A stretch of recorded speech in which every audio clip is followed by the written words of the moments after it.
snap out of it. Just get stronger. If you don't kill me, dog, I just get stronger. Welcome back to Black Republican Radio. I'm one of your hosts, DJ Johnson with IJ Washington, and today I want to talk to you about something that a little bit more near and dear, and that's veterans in this country and how they're treated, viewed, and how we go about handling them today. And what I want to do is I want to start off by first saying that I commend and I respect and I thank any and all vets that have come before, after, and during, that have lost their lives, and the family members that have lost, like I say, it's through you all that we're able to make shows like this, able to speak our minds like this. And I just want to let you all know that we appreciate and thank you so much for any and all things that you do. With that being said, I don't like the way our government treats our veterans. And what do I mean by that? There are too many homeless veterans that are out here right now that suffer from everything from post-traumatic stress to missing limbs and not getting the full efforts that they need for them being who they are. And like I say, I am just to the point now to where I feel like as a country, we need to do better about the people who not only put their lives on the line for us, but are serving actively to make sure that we do stay safe. Well, what I want to say is I'm a vet, and I agree with you 100%. We should be treated a lot better and with a lot more respect, because we are the ones that put our life on the line for this great country that we call America. And I was just thinking as you was talking, last week I talked to an old buddy. He sent me a picture on Facebook, and he had just got one of his legs amputated because it's something he got into 2009 or 10, I can't remember. Maybe it was between 9 and 11. He had some problems in Afghanistan, but anyway, his leg ended up getting amputated. And when he sent me the picture, I was kind of like in shock, because he's living in Natchez, Mississippi. That's where he's from. And he was a good friend. I've been knowing him over 25 years, and I feel a certain type of way about it. I remember what we used to do when we was younger and all that stuff, and now I see him like that in a position like that. So I'm really a little disappointed.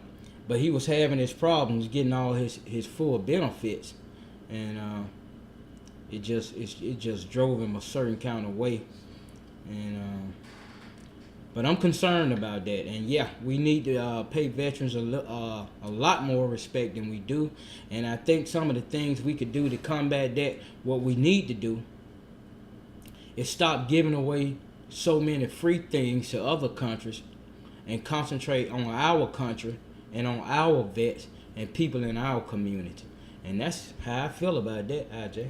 Well, my thing is, and the way I feel is that our military is built upon the uneducated and the poor. And that's what our government likes to thrive on more than anything. Now, let me just take you down a rabbit hole of a path. Okay, you get recruited out of high school around 17, 18, whenever your birthday or whenever you graduate, so to speak. That recruiter is sitting there promising you the world. You can still go to school, you're going to make this, I'm going to give you this, you're going to be able to learn this job, you're going to be able to earn that, and you're going to be able to be something in it. You'll be able to see the world. You're going to be something in this lifetime. The problem with that is, let me ask you this first off. Do you know why they recruit you out of high school? Yeah, to get more money for their recruiting bonus. No. Well, that is one reason why That's they do it. one of the reasons Well, why. the major reason why they do it. Yeah. But they recruit you because you are in the best shape physically, but you're in the worst shape mentally. And what I mean by that is that you've been going and been through this particular cycle for so long. Now you've reached a point in your life to where you have a fork in the road. I can either go back to school, which I'm probably not looking forward to too much. I can get out here and get me a real job, which is I don't know how much I'm gonna be able to get and do off of just a high school diploma, or I can get around here and go to the military. And what these people do is they sell me a dream of being this, being that. But I ask 99% of the people that get recruited 3-4 years into your recruitment, does your recruiter ever send you a letter? Do they ever reach out to you to ask you how things are going, or, you know, stop by and do this? No. But the entire time they're trying to get you, they'll stop by your house, they'll call you 100 times a day, they'll do whatever it takes. And that's why I say that's where the game starts itself at. Do you know that it's a mind-blowing fact that if you win the lotto and you're in the military, they automatically have to discharge you? Well, I didn't know that. You know why? Why? Because you have something to live for now. If you're a millionaire, how can I honestly sit here and tell you to go fight this war over here? Pick this gun up and go over there and shoot this man that you never met before. You got reasons to live now. You're worth something. So if anybody ever wins the lotto and they're in the military, they have to automatically go ahead and discharge them. Well, I don't think if they won the lottery, they wouldn't mind getting discharged. First of all, the military is a great place, and I love my country. Oh yeah. And where I came from, at the time, I wasn't near no college ready. I was barely making it out of school. The military is good for certain people. Not everybody. Everything ain't good for everything. But the military is good for certain people. It surely had a huge impact on my life and what I'm doing now and how I'm able to live now. But like you said, it ain't good for everybody. But when you serve your country, you feel obligated sometimes to do things that a normal person wouldn't do. I know a lot of people joined after 9/11 because they was obligated. They had great careers. Their life was pretty set. But they was just obligated being a great American. Now you have to be a great American to take that time and take the punishment, because you're going to take punishment and you're going to take a lot of disrespect from your fellow soldiers, especially the older ones and especially the racist ones. You're going to have to take a little BS. But overall, for me, it was worth it, and it was necessary for me. Not for everybody, but for me it was necessary. And people that grew up like me and was in a position like I was, it's great. Let me ask you this, because like I say, I wholeheartedly agree with you. Like I say, I've got plenty of friends that have been in the military. There's some that are still serving. So like I say, I commend all. But did it work better for you because you came from the streets? And basically the military has a street mentality to it, because if you're not tough enough, you won't make it. So your street background and what you went growing up through helped mold you to be able to be this soldier. What I'm saying is that, once again, we take the poor and we take our uneducated and we send those off to war. And what I mean by that is that the Navy, the Air Force, and the Army all have colleges and schools. You can always see all three of them on Saturdays playing football game. Which one out of the four branches didn't I name? The Air Force. No, I didn't name the Marines. Marines. The Marines doesn't have a school. You know why? Why? Because they're the first ones to get sent in. Soon as something comes up, you send the Marines in first. Then comes the Army and so forth like that. But it's there to keep us in a certain position at a certain point. Once again, as a black man, and that's the one thing that loses us all the time. I love my country just as much as you love yours, but it blows my mind that my country doesn't love me back. And for us to be able to endure everything that we've done since the Civil War, and to have the least amount of respect that we still doing, that we're fighting for, not only in the military but outside of it too, you know, we have to find ways in order to keep things and show the respect that we do deserve. Because like I say, those people, regardless, have gone out and said, I made a pledge to make sure that you and I are safe. Okay. Let's get to the point. Are you saying that being a black man, the military don't give you any respect? Or are you trying to make that point? Or when we come back, we don't get that I mean, respect? it ain't just black people. Like I say, you have poor white trash out here too. Once again, it's the poor and the uneducated.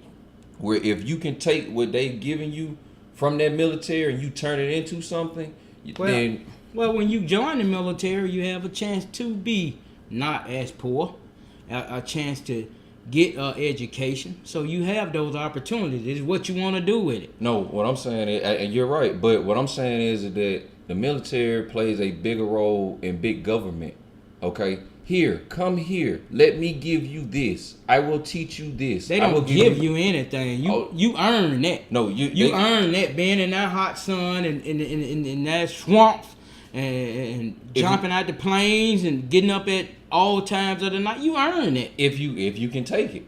Yeah, you got to be able to take it. But where does that come from? That has come from the background. If I'm getting pedicures and massages Mondays, Tuesdays, and Thursdays from the time I'm 13 It ain't to the for time you. it ain't for you. It ain't for you. But that dude that's out there that's like, hey, I don't know maybe where my next meal come from. I've had to scratch and claw and fight my way to get this. I've known people that joined the military to get out of their neighborhoods because the military is safer than the neighborhood they stay in. Exactly. So it do benefit you. You might be poor or less educated or whatever the case may be, but the military gives you a ground, a foundation. Sometimes all you need is a foundation and a way to succeed, and knowing how to work hard to succeed. The military gonna give you that. What my question to you is that if that's the case, why is it once you get out of the military that we're having the issues that we have with so many of our veterans? Once again, if the military cared and set you up for what you needed at base, we shouldn't have a homeless person out here. If you go to a war zone, you see things you can only imagine in your sleep. Sometime in Afghanistan and Iraq, it's like a horror movie, and you seeing it, and even when you seeing it, you thinking it's like a movie, but it's real, and that changes some people. It will change some people. You got to stay strong, brothers and sisters, and it will change you. What are we doing once we get these people back here? Our biggest epidemic that came was during the Vietnam War when we sent so many we sent men over. They came back broken. We didn't set up, there were no programs, no hospitals, no therapy to set these people up in order to make sure. Yeah, but that was a long time ago. They got stuff like that now. I'm saying we've evolved as a society as far as science, exactly. But we still have these problems. Everything that you just named was been within the last 20 years. Yeah. So if we solve these problems, then we shouldn't have to see the same thing that we seen from people coming back from Vietnam. See, but you talking about a cookie cutter effect. Everybody handle different situations different. If you see this, you might handle it one way, I might handle it another way. And if you can't handle it, maybe you need to go see a psychiatrist or a doctor to work with you. But maybe I can handle it and talk to him one time and I'm okay. So it just go by the type of person and what's in your mind.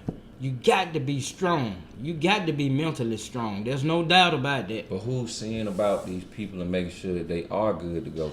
The only thing I'm asking you is that at the end of the day, who's checking to make sure that the same people that we're sending over there are coming back better?